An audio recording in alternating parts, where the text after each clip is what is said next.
something that I also do enjoy about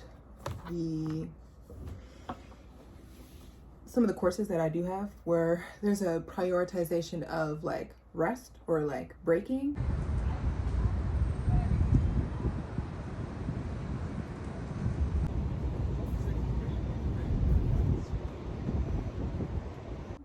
I am going to purchase a jump rope because I notice like when I'm on campus, I get tired because I feel like it's too cold in the classroom. So my body, it overcompensates by like trying to protect itself. So I feel like I'm exerting energy trying to maintain warmth. And with that, I get tired. So I'm definitely gonna purchase a jump rope so I can get my heart rate up in between classes or like when a break is happening. Something that I did enjoy is that one of my professors, we took 2 minutes before class to just be like silent, ground our feet, and focus on our breath. And then we also did that at the end of class. So that was pretty cool, especially if you're like rushing. I try not to rush to any of my classes. I've also been practicing waking up a little bit earlier to grant myself more time to get ready so that I'm on time. Last semester I had an 8 a.m. course, and although this campus screams equity, and even though I did sign up for the 8 a.m. class, it was very difficult for me to get to that class on time. At 8 a.m.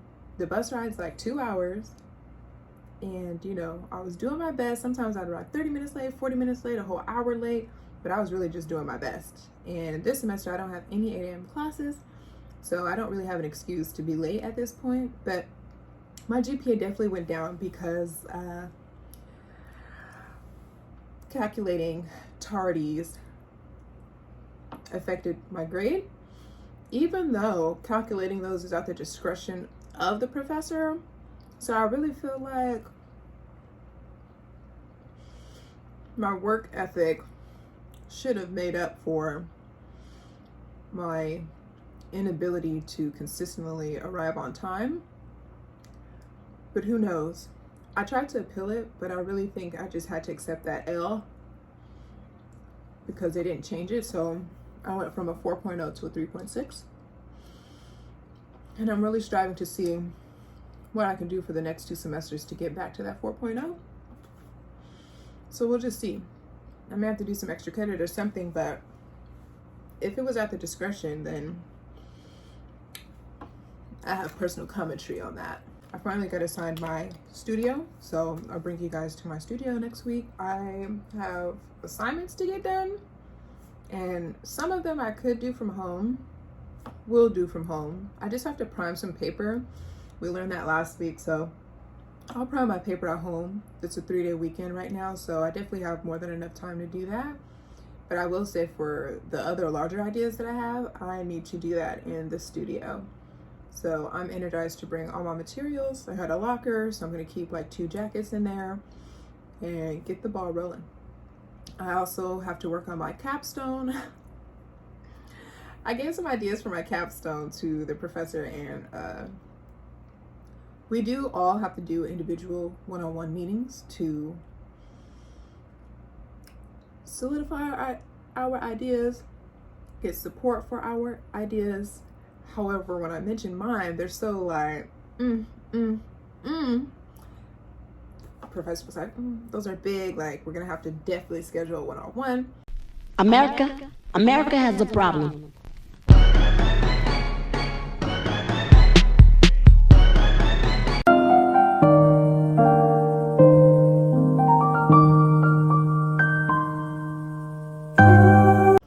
And I really don't want to do like a simple, just like a history or a historical research paper. I want to include some historical context, but I really want to lay it in the now, while also referencing some context that has come before me, or content that has come before me, in order to affirm my opinions. Like like a narrative time, anecdotal type deal. There's a couple books that I have in mind that I'll include. I'm actually gonna grab them and show you.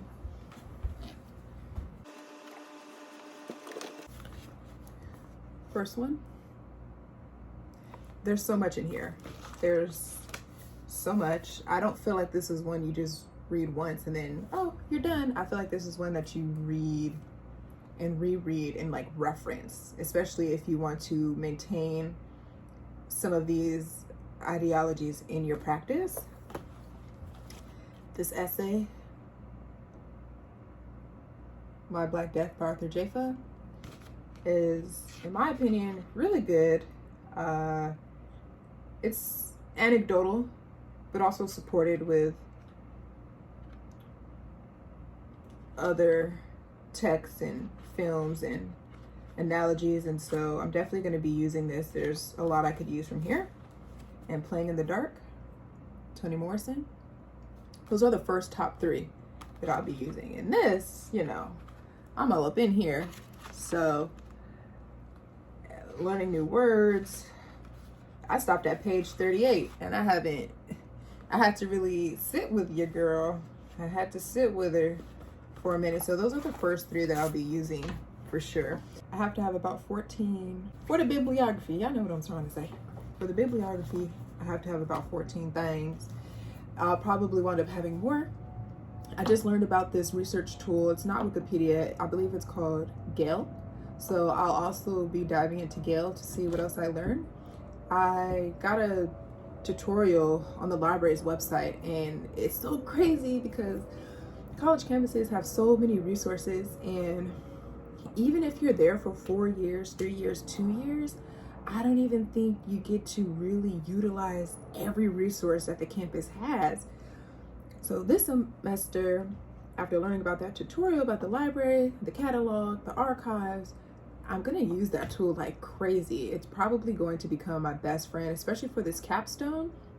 And I feel like it'll definitely help me for like future writings that I do and future publishing, just to get in the habit of doing, not that it has to be intense research, but if I'm going to like casually do research in order to continue to build a database of like knowledge and ideas to then reference back to, I want to be on platforms that can give me just that. Not just like one and done articles, 500 words. I need like for real, like sources essentially. So I'm looking forward to using the school's library database to begin doing my research and continuing on with that practice even out of school and into grad school and so on and so forth. Let me see. I'm gonna read an excerpt from here. Did I write all through here? So reading all the syllabi throughout the week, at the end of the day, like it's essentially telling you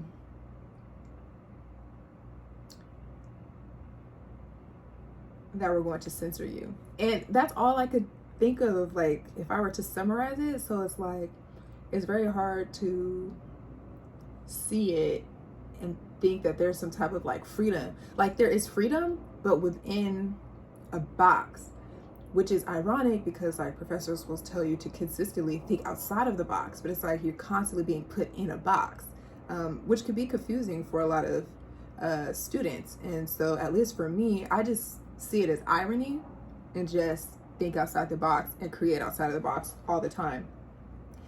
It says no true supporter of free speech endorses censorship, and I feel like I definitely experience in one way or another projections of how my work should be censored or not included or not completed. It's like passively, and sometimes it's a little bit aggressive, and I could tell, you know, and it's like sometimes it's like inching and sometimes it's like feeding, if that makes sense. And you can't really call it out all the time, but you can feel it. I don't know how else to express it. It's like sometimes the words aren't there, but the energy is definitely there. And it's just something that I've noticed. Tears and sorrow were easier for students and teachers to cope with than expressions of disagreement evoking covert and overt feelings of rage. The pressure to maintain a non-combative atmosphere, however, one in which everyone can feel safe, can actually work to silence discussion and or completely eradicate the possibility of dialectical exchange. Dialectical? I said that right. Yeah, that happens a lot too. Oh my goodness, oh my damn, oh my goodness, they're going ham. I have found myself in previous semesters like essentially sedating myself. So I'm really, like I said earlier, trying to figure out if this is a new journey of being able to articulate myself clearly, or sedating rage in moments where rage is completely valid. Because if tears are valid, so is rage. I've also have definitely felt in moments, it says, I do not want to reinforce the assumption in this predominantly Black classroom that white interpretation of Black experience matters most. Even though my school is not predominantly Black, I do feel like in some instances where text was of and related to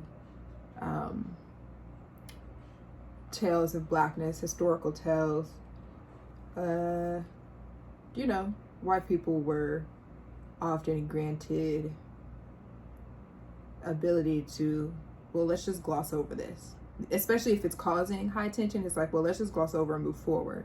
And so then it just turns into like a discussion post or something that you can singularly turn in, which I don't feel like is critical for the advancement of any type of class.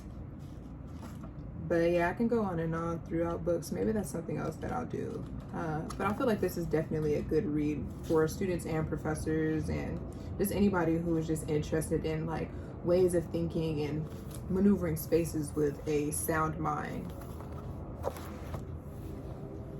Thank y'all. I'm gonna see y'all next week.